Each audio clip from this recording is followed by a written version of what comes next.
Hello friends, स्वागत करते हैं आपका आपके चैनल गुरुजी शिवम गुप्ता में। और आज एफआईएस का डाटा बड़ा इंटरेस्टिंग है और इस एक्सपायरी में एक सस्पेंस बना के रख दिया है कि एक्सपायरी कहाँ होगी। कल हमने आपको बताया था कि एफआईएस का डाटा बड़ा संकुचित था, बहुत ही लिमिटेड था और हमने आपको बताया था कि एक्सपायरी 7000 के आसपास ही लग रही है, मार्केट कहीं नहीं जाएगी, वहीं के वहीं रहेगी। और देखिए आज मार्केट वहीं से शुरू होकर वहीं पर क्लोज हो गई। तो लगभग पिछले 6 दिन से हम जो कह रहे हैं वो सही हो रहा है, लेकिन आज हम थोड़ा सा कन्फ्यूज़न में हैं कि क्या कहें। लेकिन फिर भी आपको एक कॉल दे देंगे और वही होगा कल। देखते हैं, पहले डाटा को देख लेते हैं क्या है। अगर स्टॉक फ्यूचर की बात करें तो वहाँ पर भी उसमें कमी आई, तो शॉर्ट कवर किए हैं उन्होंने, जो बेच रखे थे वो खरीद लिए हैं। और स्टॉक ऑप्शन में भी उन्होंने शॉर्ट किया है, नए शॉर्ट किए हैं स्टॉक ऑप्शन में। चलिए थोड़ा सा हम और आगे बढ़ते हैं, इसी डेटा को ज़रा कॉम्प्रहेंसिव वे में देखते हैं कि यहाँ से ज़्यादा समझ में नहीं आता है। बस ओवरऑल ये पता चल रहा है कि कैश में उन्होंने सेल किया है, वो मार्केट नीचे चाह रहे हैं क्योंकि हमने बताया था वो नेट सेलर है, आज भी वो नेट सेलर ही हैं। तो वो मार्केट नीचे गिरने पे उनका फ़ायदा है, लेकिन उनकी मनोकामना पूरी नहीं हो पा रही डीआईएस की वजह से। आज वो 2800 करोड़ का बेच कर गए, लेकिन उसके अगेंस्ट में डीआईएस ने 3500 करोड़ का खरीद लिया। यही कारण है कि मार्केट पूरे दिन पॉजिटिव में रही, नेगेटिव में डीआईएस ने आने ही नहीं दिया। और हमने आपको बताया भी था कि 1700 पे 17000 पे एक अच्छा सपोर्ट है और वो डीआईएस की वजह से ही है, क्योंकि डीआईएस की बाइंग आ रही है 17000 पे। लेकिन हमने कल भी कहा था इसकी कोई गारंटी नहीं है कि डीआईएस ने अगर 17000 पे 2 दिन तक खरीद लिया है, 3500 और 3500 7000 करोड़ का उन्होंने 17000 के लेवल पे खरीद लिया है, तो वो और भी खरीदेंगे, इसकी कोई गारंटी नहीं है। हाँ, 18000 से जब 17000 पर आया तो उन्होंने अपना कुछ पैसा इस लेवल पे लगा दिया, जो लगभग 7000 करोड़ हो गया है। और हमें ऐसा लगता है कि कम से कम इस एक्सपायरी तक तो वो इस लेवल को टूटने नहीं देंगे। टूटेगा भी तो 100-200 पॉइंट से ज़्यादा नहीं टूटने देंगे। 16800 से नीचे की एक्सपायरी हमें नहीं दिख रही है। फिर भी इस डाटा को और अच्छे लेवल पे देखते हैं, जिससे कि कंफर्म हो जाए एक्सपायरी कहाँ तक जा सकती है और आप कल कैसे ट्रेड करेंगे। ये हमारा नंबर है, आप हमें व्हाट्सअप कीजिए अपनी क्वेरी। कोई डाटा समझ में नहीं आ रहा है तो डाटा आप हमसे ले सकते हैं, मेल करवा सकते हैं। कोई स्टॉक पे आपको राय लेनी है तो आप हमें व्हाट्सअप कर सकते हैं, हम राय दे देंगे और कोशिश करेंगे कि आपको ज़्यादा से ज़्यादा प्रॉफिट हो। Happy trading and goodbye, thank you very much. कि हम लोग कल की अगर हमारी पोजीशन कहें तो इंडेक्स फ्यूचर में हमारी 1,10,000 फ्यूचर के कॉन्ट्रैक्ट्स हमारे प्लस थे, वो आज 18 हो गए। तो मतलब हम लोग आप लोग जो है इंडेक्स फ्यूचर में आज पॉजिटिव होकर गए हैं। डीआईएस 12000 नेगेटिव था, 14000 नेगेटिव है। डीआईएस ने इंडेक्स फ्यूचर सेल किए हैं, एफआईएस ने भी इंडेक्स फ्यूचर सेल किए हैं। और आगे बढ़ते हैं कॉल पे। तो कॉल पे हम लोग शॉर्ट करके गए हैं, अपनी कुछ कॉल में निकल कर गए हैं। डीआईएस ने कुछ नहीं करा, एफआईआईज ने कॉल प्लस कर ली हैं। और देखने की बात यह है कि पुट भी प्लस कर ली हैं। लेकिन अगर डीआईएस की बात करें तो वो पुट को जो है कम करके गए हैं। मतलब डीआईएस हर तरीके से पॉजिटिव में है, लेकिन फ्यूचर वो बेच कर गए हैं और पुट अपनी कम करके गए हैं।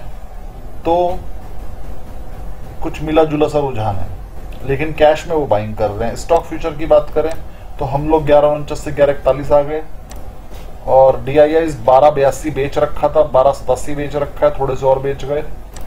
एफआईआईज ने अपनी पोजीशन कवर की है, 70000 बेच रखे हैं, 48000 ही बेच रखे हैं, कवर कर लिए पोजीशन। कॉल की बात करें अगर तो डीआईआईज ने जो है पहले 145 बेच रखी थी कॉल, अब 142 है, कवर कर लिए हैं। और एफआईआईज की पोजीशन वहीं की वहीं है, कोई ज्यादा फर्क नहीं पड़ा। लेकिन पुट की अगर बात करें तो डीआईएस की तो पोजीशन थी ही नहीं। एफआईएस की पहले 24000 पुट प्लस थी, अब 22000 रह गई हैं, तो अपनी पुट भी कवर करके गए हैं एफआईआईज। तो ओवरऑल डाटा से एफआईआईज के ये पता चलता है कि एफआईआईज अपना इंडेक्स फ्यूचर पे तो शॉर्ट करके गए हैं, कॉल प्लस करके गए हैं। इंडेक्स फ्यूचर शॉर्ट करने का मतलब वो सेलिंग में है, कॉल प्लस करने का मतलब वो कॉल प्लस करने का मतलब है कि वो बाइंग कॉल का ओपन इंटरेस्ट बढ़ाकर गए हैं। कॉल का ओपन इंटरेस्ट बढ़ाकर गए हैं मतलब कॉल और बेच दी उन्होंने या खरीद ली होंगी। नेट में है ये कॉल बाई एंड सेल का नेट, तो ये कॉल बाई आ रहा है। और ऐसे ही यहाँ पर पुट भी बाय में आ रही है। कॉल और पुट दोनों चीज खरीदने का मतलब है कि वो चाह रहे हैं कि मार्केट किधर भी चली जाए, लेकिन ज्यादा चली जाए। अगर बहुत ज्यादा नीचे चली जाए तो वो प्रॉफिट बुकिंग कर सकते, वो अपना ज्यादा नीचे चली जाए तो वो अपना पुटों में प्रॉफिट बुकिंग करेंगे। अगर ज्यादा ऊपर चली गई तो वो कॉल में प्रॉफिट बुकिंग करेंगे। वो दोनों में बाय करके चल रहे हैं अभी के लिए, कॉशियस अप्रोच बोलते हैं इसे। इसी से लगता है हमें मार्केट जो है अगर या तो बड़ा मूव देने की चाह रहे हैं वो, और ओवरऑल वो चाह रहे हैं कि मार्केट नीचे चली जाए, क्योंकि ज्यादातर चीजों में सेलिंग में है। तो मार्केट अगर 16,700 800 तक जाती है तो वो उनकी पुट में इतना प्रॉफिट आ जाएगा कि कॉल का लॉस भी सह लें वो और प्रॉफिट में आ जाए। तो या तो मार्केट 16,700 पर जानी चाहिए या 17,500 पर जानी चाहिए। तो इस टाइम पर अप्रोच आपको हम ये कहेंगे कि कल मार्केट से दूर रहें। रिस्की ट्रेडर आप 16,700 का टारगेट ले सकते हैं नीचे में, और ऊपर 17,500 17,400 का टारगेट ले सकते हैं। मार्केट की क्लोजिंग इन्हीं लेवल पे अगर हुई तो आज के डेटा के हिसाब से FIS को लॉस रहेगा, तो उसके चांसेस कम है कि वो इन्हीं लेवल पे मार्केट को क्लोज कर दें। तो बेचकर तो वो मार्केट को नीचे ला नहीं पा रहे हैं, तो अगर जब तक DIAs हमारे साथ है वो परचेजिंग करते रहेंगे, मार्केट नीचे तो जाएगी नहीं। लेकिन ऊपर लाने का एक तरीका है कि वो अपने शॉर्ट कवर कर लें और कॉल में वो प्रॉफिट ले लें। उन्होंने कॉल खरीद रखी है बहुत बड़े लेवल पे, नेट में उन्होंने पुट ज्यादा खरीद रखे हैं, तो नीचे ही लाने की कोशिश करेंगे, जिसके चांसेस अभी कम है। लेकिन ऐसा हो भी सकता है कि 7,000 करोड़ का DIAs परचेज कर चुके हैं और आगे 2 दिन के लिए परचेज ना करें और वो नीचे के लेवल पे परचेज करें, 16,500 16,700 के लेवल पे परचेज करें। तो ये मार्केट 16,700 तक आने के चांसेस हैं।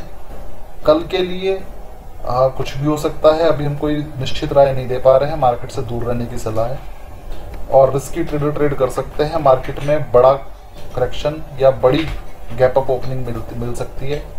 गैप अप हो या गैप डाउन हो, दोनों में ही FIS को फायदा है, वो कॉल और पुट दोनों में प्लस है। इसलिए आप सोच समझकर ट्रेड करें। Thank you very much.